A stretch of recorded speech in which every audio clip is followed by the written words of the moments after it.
most people genuinely want to feel that they're living a moral life. Like, Right. we are hardwired to feel, most of us, I mean, unless we're like on the psychopathy spectrum, right, which is a tiny percentage of the population, most people are hardwired to feel empathy for others, and that includes other animals. Most people really do care about their impact on other animals and do not want to act against their core values of compassion and justice, which is fairness. And yet most people eat animals, and it's not because they're bad people. It's because their psyches have been hijacked, basically. They have been deeply conditioned. We've all been deeply conditioned by this system since we were weaned, literally since we were weaned, to just not think and feel when it comes to eating animals. And so the response has typically been really, really positive.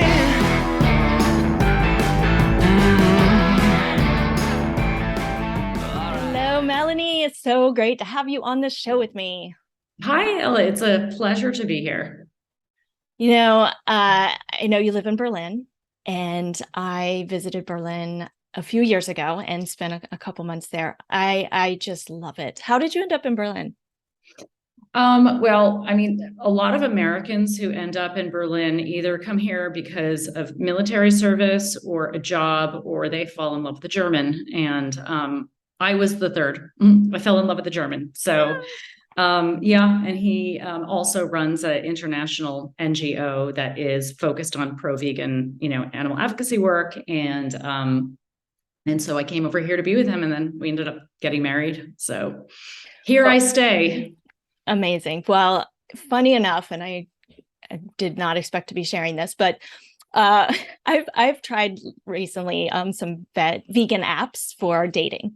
Mm-hmm. And I have found that I've had to expand the search, Melanie, from my area to the entire world because there are just not that many choices out there. And if I found some, I was like, you know what, I will travel for vegan love.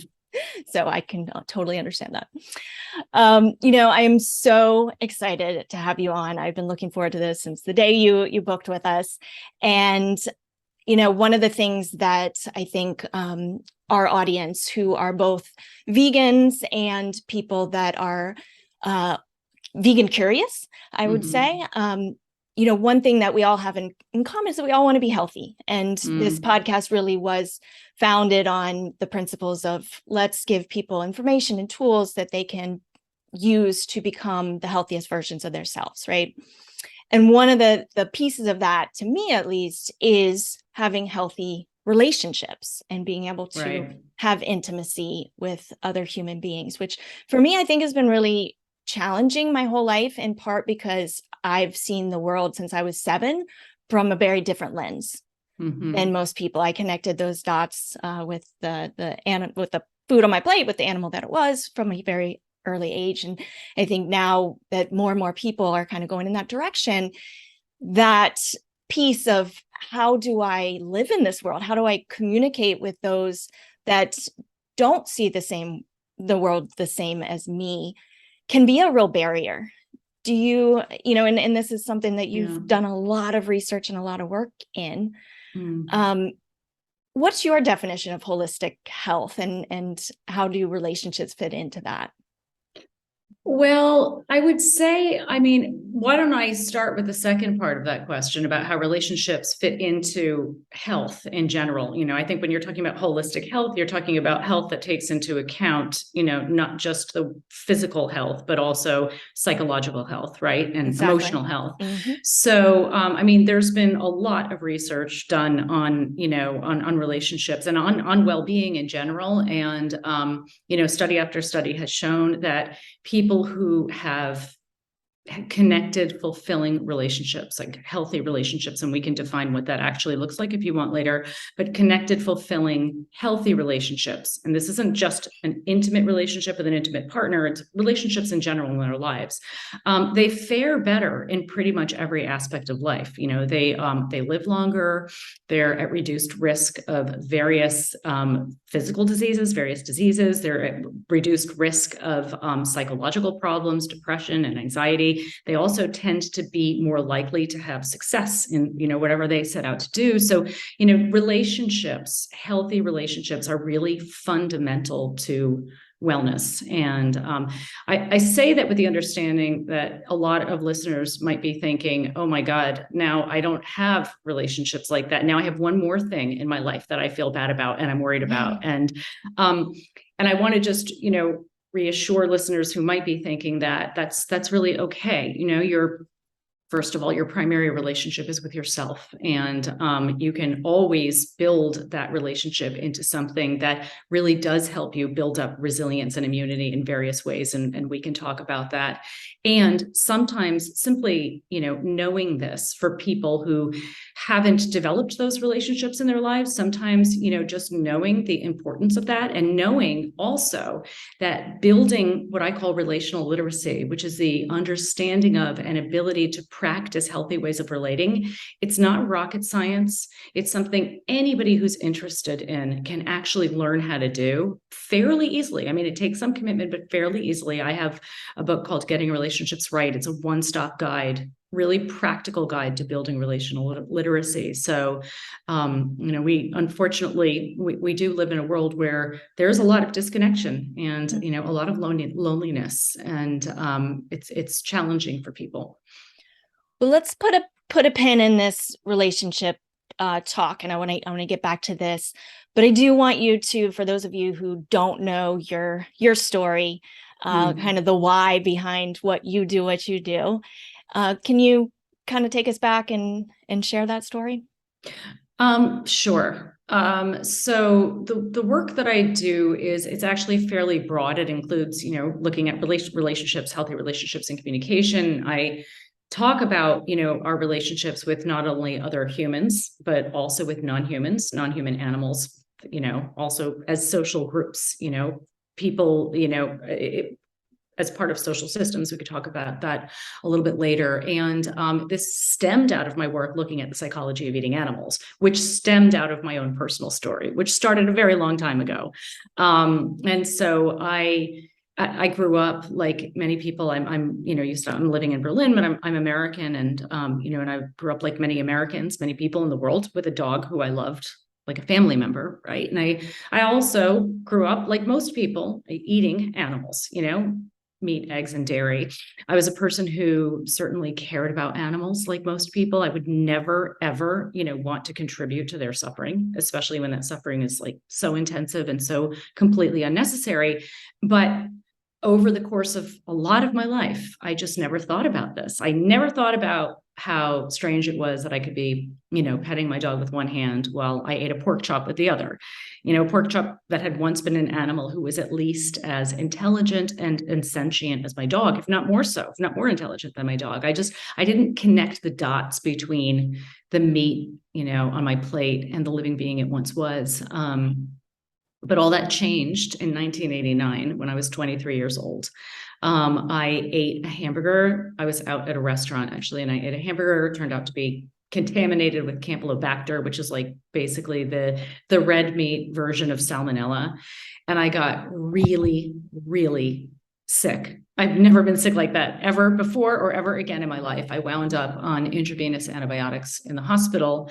And coming out of that, I kind of became a vegetarian by accident. I just was like, it wasn't in my mind a conscious ethical decision at the time, or even a conscious health decision at the time. I was just, when you're so sick, you're disgusted by the last thing that you ate before you got sick. Yeah. I was so disgusted by meat. And so I had to learn how to be a vegetarian. And in the process of learning, I stumbled upon information about animal agriculture. And what I learned shocked and horrified me. I couldn't wrap my brain around the extent of the suffering of animals. I mean, just to give listeners one little statistic, in just one day, more farmed animals are slaughtered than the total number of people killed in all wars throughout human history. I mean, this is global numbers. It is absolutely staggering. And I just couldn't believe it. And the harm to the environment. And of course, I started learning about like the harm to my own health. So I was shocked. And this was back in 1989, where there wasn't nearly the amount of information and understanding that we have today.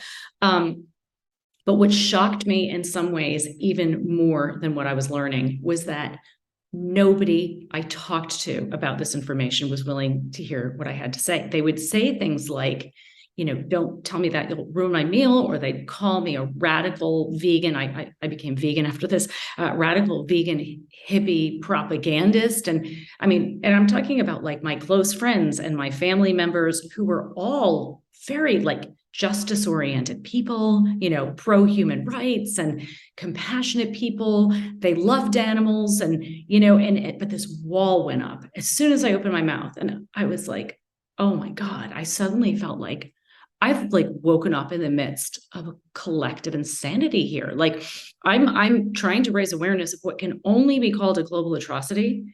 And the people who are rational, compassionate people around me are just like shutting me down as soon as I open my mouth. So this wall went up of defensiveness. So that led me to try to like crack the code and figure out what on earth was going on psychologically. And eventually I ended up in a doctoral program. Fast forward, I ended up in a doctoral program studying psychology, and I studied the psychology of violence and nonviolence broadly, which I am now working on more. And I narrowed it down to focus on my doctoral dissertation on the psychology of eating animals. And that was what led me to do the work that I did on the psychology, exposing the psychology of eating animals, which got popularized through my book, Why We Love Dogs, Eat Pigs and Wear Cows. And since that book came out, things just kind of like, things meaning my life, like my work just kind of took on a life of its own. And I say that as though no work went into it. It didn't just happen. Like there was like a lot of hard work over the past couple of decades, but things did really kind of take off after that. It's amazing. And for all our listeners, this book is extraordinary. Why We Love Dogs, Eat Pigs and Wear Cows. And I just get chills you saying the title of it, because that's how powerful it is. And I actually kind of stumbled upon you years back when I kind of was going through that same phase of I want to understand why. And I have my master's degree in social work, never went into the research department, but and came upon your work, and I was like, okay, there are people, and there's somebody out there really doing this work. Was there anything that really surprised you, and at what point did you coin the term Carnism? And can you talk a little bit about that, what Carnism means? Yeah, thank you. So the takeaway from the research I did when I was doing my research, I was interviewing meat eaters, butchers, meat cutters, people who raised and killed their own animals for food, vegans, vegetarians. And my takeaway from this was that, everybody, first of all, everybody I talked to, vegans and vegetarians I interviewed had said they used to think this way, but everybody I talked to in my interviews had the same experience, either eating or killing or, processing animals, which was that they felt empathy for animals. They cared about animals. Many of them had animals they loved in their homes. And they were very uncomfortable with the idea of harming animals, particularly unnecessarily harming animals, but nevertheless harming animals. And they would basically go through these mental gymnastics in order to be able to do it. And so, what I realized is that, these kind of contradictory attitudes and behaviors toward animals, they don't exist in a vacuum. They don't come out of nowhere. It's not that I just simply, happened to interview a whole bunch of people who all randomly developed the same psychology.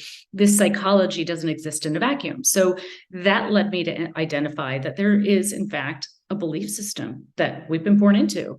And, we tend to assume that only vegans and vegetarians follow a belief system when it comes to eating animals. But the only reason we might eat pigs but not dogs, for example, is because we do follow a belief system when it comes to eating animals. When eating animals is not a choice, or I should say not a necessity, which is true for many people in the world today, meaning people who are economically advantaged enough to make their food choices freely, when it's not a necessity, then it's a choice. And choices always stem from beliefs, but this belief was invisible to people because the belief system was invisible. So we call somebody a vegan, we call somebody vegetarian, we see veganism and vegetarianism, but then what about everybody else?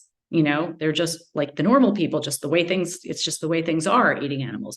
So I named this belief system or ideology, I named it Carnism. It's the invisible belief system that conditions us to eat certain animals. And then I studied the psychology of Carnism. Basically, I coded and analyzed and I identified the psychological, what I discovered were psychological defense mechanisms. There are certain ways of thinking that we all engage in order to act against our core values, when it comes to eating animals. So we basically, when it comes to those animals we've learned to classify as edible, we see them as food and we're comfortable eating them. All other animals, we have to go through these, we haven't gone through these psychological gymnastics to eat. And so we have a more authentic experience of eating them. Just a quick experience, thought experiment for listeners who are wondering what I'm talking about. So imagine that you are not vegan and you're biting into a juicy hamburger and your dining companion turns to you and tells you, Ella, that hamburger is not, made from beef, that's made from golden retrievers. Now, chances are, right, what you just thought of as food, you now think of as a dead animal. What you just felt emotionally was delicious, you now feel is disgusting. And so therefore, rather than continue to eat that hamburger, you probably want to throw it in the trash and maybe even take to the streets and protest. Because Carnism conditions you to have a distorted perceptions of those animals you've learned to classify as edible. So when you look at their meat or eggs or dairy, you see food rather than a dead animal. You feel differently and you therefore act differently. And so this is really what I wrote about in Why We Love Dogs. Now, yeah, this is fascinating to me. Now, what you're saying and how you're explaining it to me, and I'm realize I'm speaking from this kind of bubble that I've been in since I was 7. I'll call it a bubble, just because it was such a young age when I started seeing this pattern and seeing the world this way. But what you're saying seems to me very rational, very logical, and you're explaining it in a very scientific way. How do people receive your message? This very logical, you've given a TED talk on it. It just all seems very logical to me. And it's not accusatory. It's not a way of talking to people that I would think have them put up their defenses. It just seems very psychological and reasonable.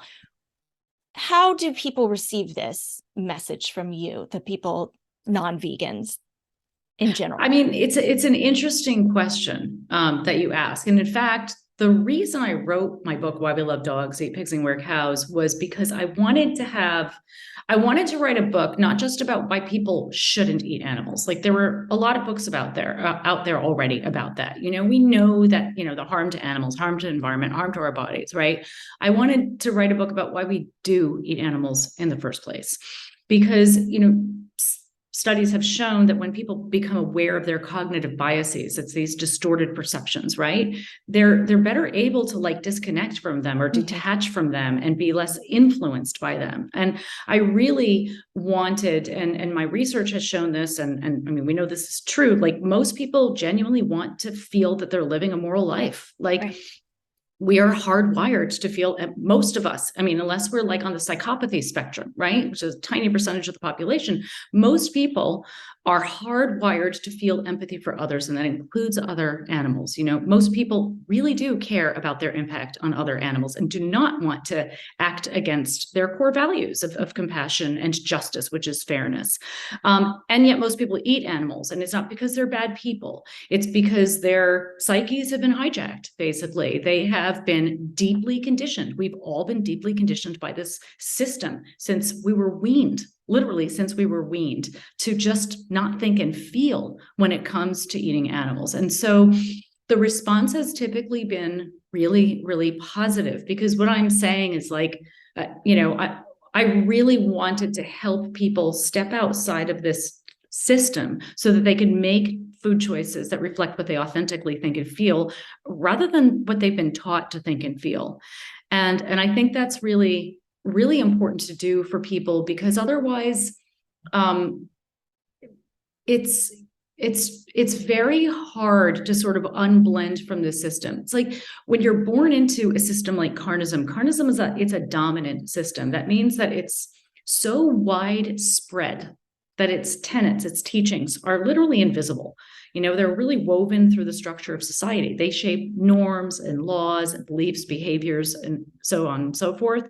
And they become internalized. This carnistic mentality, as I call it, it becomes internalized. When we're born into the system that's so widespread, we end up looking at the world through the lens of that system.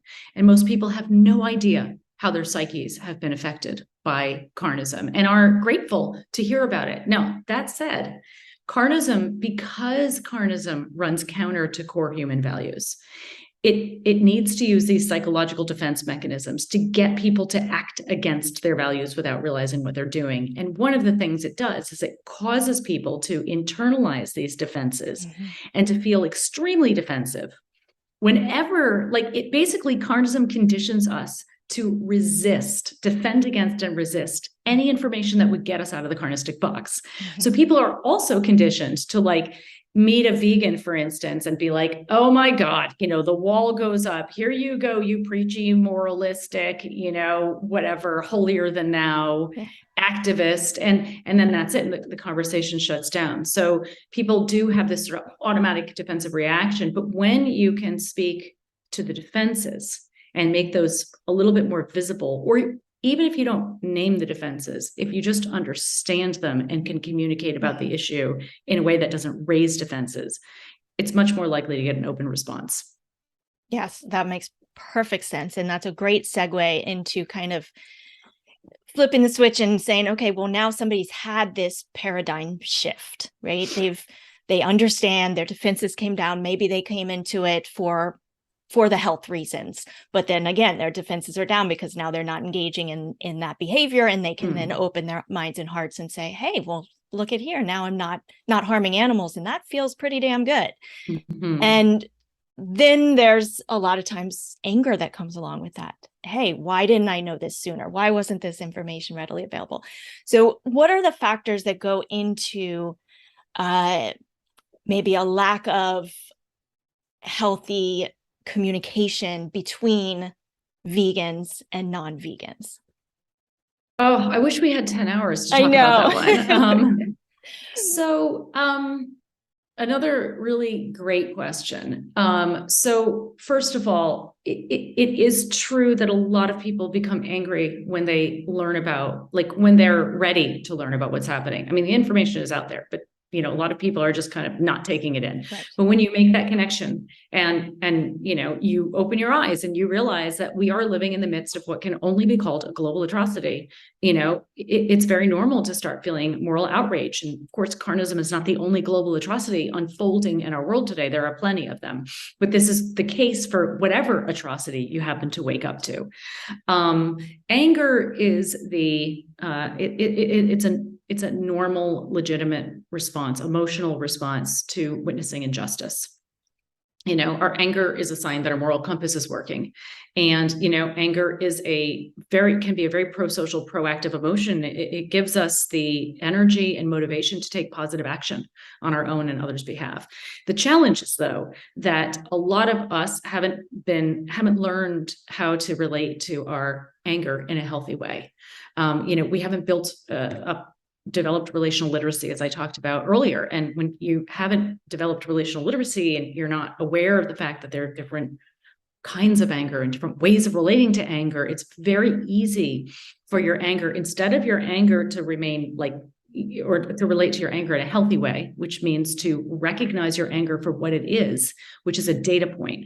Right? It's an indication that you may be witnessing an injustice. And the reason I say maybe is because a lot of people get angry when there is no actual injustice. It's just in their mind, right? So your partner comes home and starts yelling at you for not having dinner ready for them because they feel like it's an injustice because you're not serving them. That's not really what we're talking about here, right? So, but anger it's a data point, and then you see it for what it is. It's an emotion. But if you don't recognize that, then your anger can very easily morph into something quite different, and it can become bigger. It can consume you, and you can start looking at the world through the lens of your anger, blending with it, and it takes on the charge of contempt.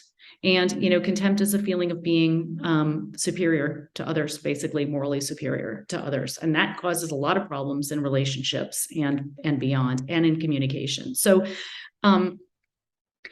it's challenging for people to communicate in general. Vegans are people, and people have not been given the opportunity to learn the principles of effective communication. So most people stumble through communication, and, it's hit or miss, often hit, often miss. But then when the stakes are high and the issue is charged and it's really loaded, and the person you're talking to, a non-vegan, has been conditioned to be defensive against the message, things can get explosive very quickly. So it's really, really important. I wrote a book because of this, because it's been called Beyond Beliefs. And this is a guide for vegans, vegetarians, and meat eaters, or non-vegans, to communicate and relate with each other effectively, because it can be very, very tricky. But one tip and one thing people, can do right now, listeners can do right now, is to realize that, when we're communicating with each other, when we're relating to each other, regardless of the issue that we're talking about, regardless of what the difference is between us that's causing tension, maybe we were talking earlier about introversion and extroversion, right? Maybe it's an introversion, extroversion struggle you're having because, like, one of you just wants to be social and the other is like, oh my God, stop foisting that on me, whatever. Or it's veganism, carnism. Whatever the issue is, just remember that underneath the issue itself or the topic is a relationship between people, and that's where the focus needs to be. So to make this more concrete for listeners, and this can be a very helpful takeaway, all communication has two parts to it, okay? There's the content, and that's what we're talking about. And then there's the process, and that's how we're talking or how we're communicating. We tend to over-focus on the content, but the process matters more. So if you think about a conversation that you had 6 months ago, you might have completely forgotten the topic you were talking about. You forgot the content, but you probably, even today, still remember how you felt in that conversation. Right. The content determines how, the process determines how you feel. And when your process is healthy, you can talk about pretty much anything without arguing. And when your process is not healthy, you can be completely on the same page and you will end up at each other's throats. And we can dive in if you want and talk specifically about what the elements of a healthy process are. But this is, I think, for listeners, the most important thing to keep in mind, the takeaway. Number one, building relational literacy helps you understand your emotional reactions so you don't get hijacked by them. And number two, communicating and focusing on a healthy process can help you communicate about anything without getting into an argument. Got it. Okay. Yeah, this is fascinating. And I know I started this talking about the emotion of anger. I also want to bring it back just from a personal place of deep also sorrow and sadness and trauma. Right. Because that's kind of personally something I feel like I'm still dealing with. And I want to just be transparent about that. And I think that's one of my personal biggest barriers in my life, is that I can talk about all these, I can be very vulnerable when it comes to just speaking what's going on with me. But energetically, and I think very embedded in me, because I've had this sadness since I was 7 years old, it still feels very real and raw a lot of the times. And I think it really does keep me from connecting with people and having that intimacy. And I'd love to just, put that out there to you. And if you have any words of thank you. And you raise a really, really important topic. And I think actually a couple of topics that you raise that are really important. And I'll start with trauma. A lot of people who are awake to the reality of atrocities, let's talk about, the atrocity that's happening because of carnism right now, or the atrocity of carnism right now, what's happening to the animals.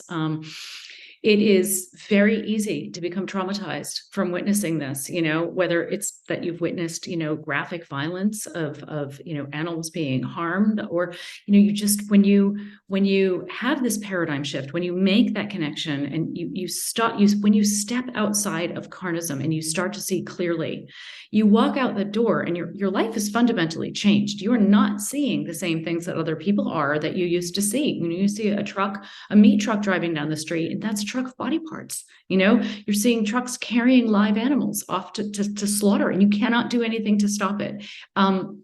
You go to the grocery store and it's just lined with dead bodies. And so I don't want to scare people. I mean, becoming vegan or moving toward veganism and being pro-vegan, it's incredibly empowering, incredibly important. And we really have to understand that the psychological and emotional toll this can take on us. And there are things we can do about it, right? So that we can be empowered and live lives that are sustainable and joyful for sure, or at least I should say fulfilling for sure.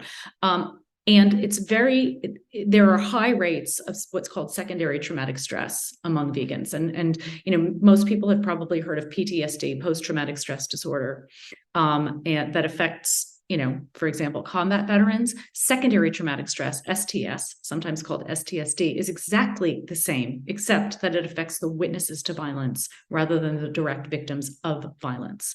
And I mean, the good news is that there are a lot of ways that you can take care of yourself so that you can manage the trauma. I mean, if you have it, you can work with it. And I can recommend some great resources for that. Doing this work, and you can work to prevent yourself from getting too traumatized in the future as well. Doing this work can help you to build a more resilient life than you even had before, you got traumatized. And one important step is to give yourself permission not to bear witness to the violence. Like really give yourself permission to build boundaries, create healthy boundaries, and not take in more violence. A lot of vegans, a lot of people who are working for animals and in other movements as well feel like, there's this obligation to see the harm and the suffering. And I've heard this from so many vegans. Well, I mean, compared to what those animals are going through, it's like, 2 minutes for me? I mean, but you're not helping them. You're feeding your trauma. And it can be helpful to think of your trauma as almost like a living entity that has taken up residence in your psyche and that has a survival instinct. It wants to keep itself alive. And the way it keeps itself alive is by convincing you to keep feeding it. There can be this compulsion, this attraction that some people have. Like, you don't want to see the graphic imagery, but then it's hard to turn away and it's hard not to do it. That is not helping anybody. It's feeding your trauma. And, the animals need a movement of healthy, self-connected people. And it's really, really important to take care of yourself. It's in order to be able to help them and also just for your own well-being. And on top of this, if there are a lot of people, I believe, in our movement, this is anecdotal, but I've been doing this work for a long time, that are what are called highly sensitive people. And I don't know if you're familiar with which HSP is. Yeah. Yes. Okay. Are you an HSP? I believe so. Yes. Okay. I mean, you can go to, I think it's highlysensitiveperson.com. There's a great documentary on Gaia TV with Alanis Morissette on there. I know that I haven't seen it yet, but great. So highly sensitive people are people who are more just that. Basically, it's about 20% of the population, 20% of the human population, they believe, qualifies as highly sensitive. This is a neurodivergent form of neurodiversity. Basically, what it means is that your sensory processing system is more sensitive than other people's is, and that includes processing emotional stimuli, including violence. You're highly sensitive to violence. And when you are, and if you're an HSP and people listening, right, if you're a sensitive person, you're on the spectrum of sensitivity. I mean, you can do a self-test on, I think it's highlysensitiveperson.com. What matters most is if you consider yourself a sensitive person. And what that means, if you are, is that you have to create a life and environment for yourself that's not the same as other people. You get overstimulated more easily. You get flooded much more easily by emotional input. You're much more likely to absorb other people's emotions, and you are much, much harder hit by witnessing violence and simply being aware of violence. give yourself permission to be who you are, and put up healthy boundaries and construct a life that provides you with the quiet and the peace that you need, or you're going to burn out, because that's what you need. And most of the problem that I have seen with people who have suffered from trauma, a lot of them are highly sensitive people, not all of them, but most of the problem I've seen has been in two areas. One is that they're just not informed about what trauma is, and they don't realize, they don't have the information about what to do to take care of themselves. So they keep on consuming traumatic material and feeling guilty if they don't. And two is that they don't give themselves permission to take care of their needs. And that is the number one thing you can do. If you can really, really get that taking care of your needs, psychological, emotional, relational, of course, physical, is the number one thing you can do if you want to contribute to creating a better world, especially if you're a sensitive person. Really get that. That will go a long way towards helping to manage and mitigate the trauma. Wow. Yeah. I sometimes wonder if I would qualify as highly sensitive, or what's going on with animals and humans as well. The suffering is just extreme. It's extreme. Yeah, for anybody. That's right. And that's what I'm saying. You don't even have to be a highly sensitive person to be traumatized, but a lot of people have this double whammy where you've got trauma and you're highly sensitive. But in both cases, it's the same approach. Give yourself permission to take care of yourself. Stop thinking that you should be somehow different than you are. If you're feeling overstimulated, try to find, if you can, create space in your life. There are lots of things, and we have a lot of resources on our websites, which I'll share later for people that are, we're putting up a new website as well with a lot of practices and tools and tips to help people who want to engage in better self-care, and really learn how to engage in better self-care and create stronger relationships in their lives. And again, having healthy relationships helps offset trauma and PTSD too. People you can talk to, people you can be yourself with. What words do you have in terms of being with the pain of knowing all the suffering that's happening, and knowing that the more joyful we can be, the more happy we can be, the more inspiring we're going to be, and the more we can invite people into our world of compassion? How do we get there as individuals to then better relate to other people? Yeah, joyful might be a stretch. Just because you can be, being in a permanent state of joy is a hard thing to do when you're aware of what's going on in the world, but you can certainly build it into your life and find a way to be at peace and fulfilled and have pockets of joy as well. And so it's a great question. So there are a few things that I would recommend. One is to build relational literacy, actually, because a lot of the suffering in the world and in our own personal lives comes from the fact that we haven't learned the tools to relate to others and to relate to ourselves in a way that creates a sense of security and connection. And, if you could imagine that your relationship with yourself, was really healthy, you don't have that voice in your head going over and over and over again, criticizing you and beating you up and shaming you, for example, it's hard to turn that off. But if you could minimize that by 20%, it would go a long way. If you could imagine that the people around you really reflected your values and you were in a position where you could have only those relationships, close relationships that nurtured you and that you felt good in, that for a lot of people, that could go a very, very long way. So that is one thing. And I want to share a way to start building that for listeners, because I said earlier I would talk about a tip for how to have a healthy communicative process. And building relational literacy is literally life transforming. It's like the difference between being literate in some ways, able to read and write, and not. It changes everything. And then the other piece is building a practice where you can find your own, you can learn how to find peace within yourself. And I know that sounds very abstract. There's really great resources out there now.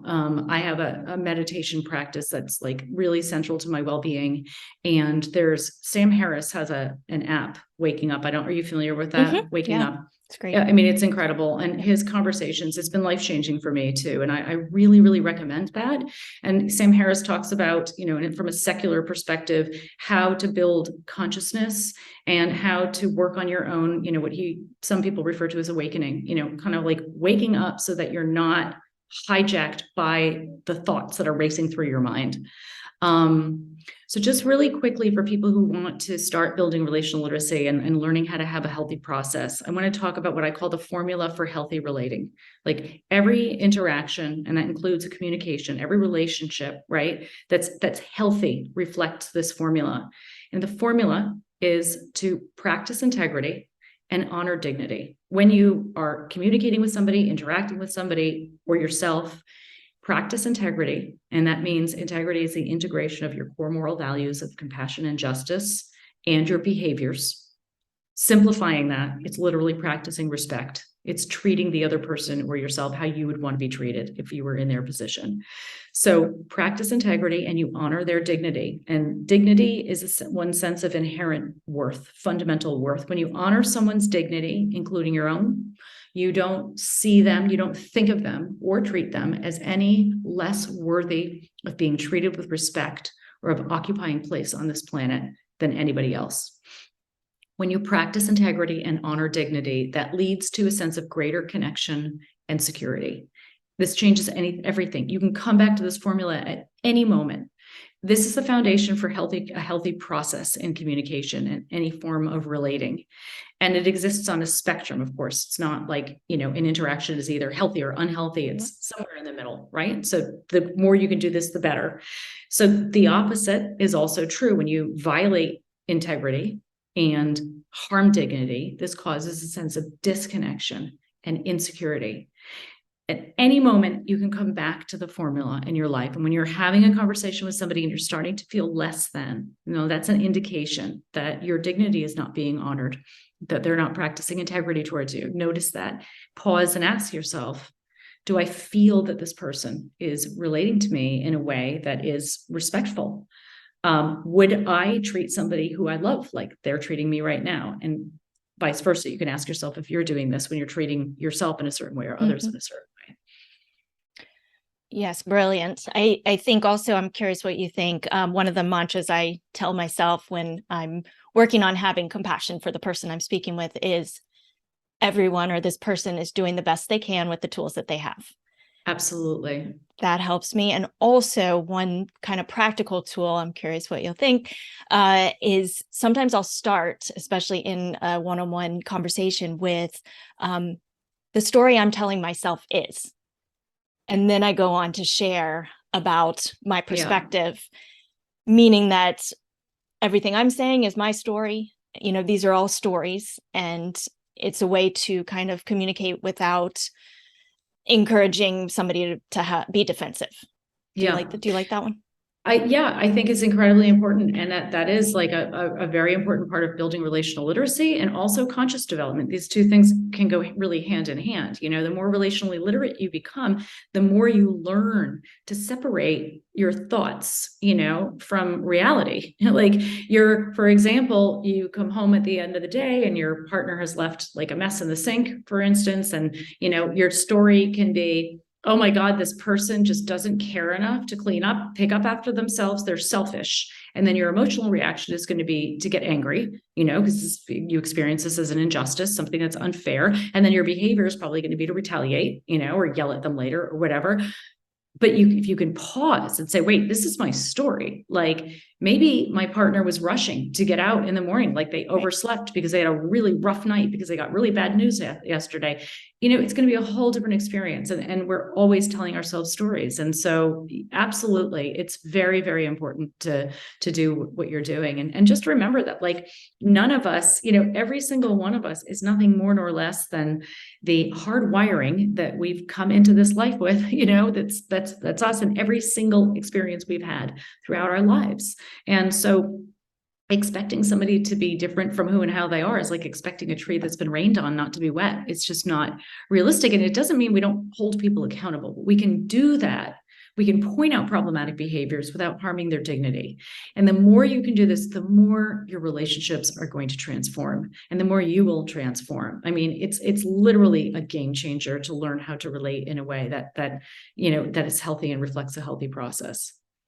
Oh, Melanie, thank you so much for everything you're doing. I want to kind of just invite you and really actually I'd love to have more conversation and kind of start a conversation that includes more of the spiritual side. You've really worked so much on the psychology of eating, the spirituality of eating. When I start to do the research, I know you've started some work in that arena, and I would love to have another conversation and further this conversation in that space if you're up for it.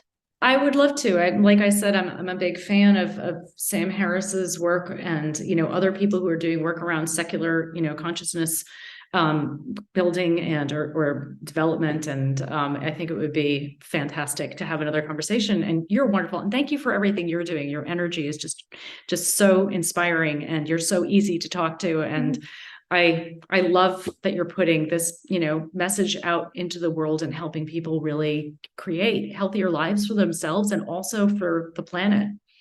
Yeah, I really do feel like the people that are listening to this are really on this path of prioritizing their own healing, their own health, and their growth. And that creates change makers, that creates people, becoming the inspiration that they're out there seeking. And that's powerful, So it's exciting. I love doing this work. I'm so grateful to you and your time. Where can people go? And of course, we'll put this all in the show notes to find your work and get the help they need.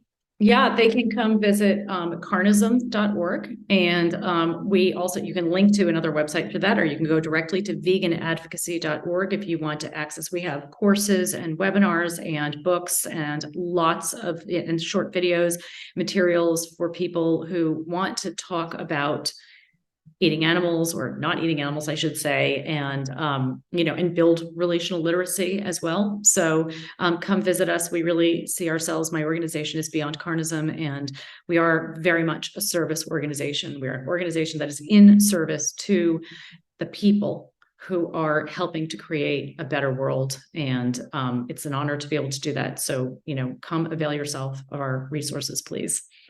Well, it's an honor to have you here, Melanie. Thank you again. It's been a pleasure. Hey.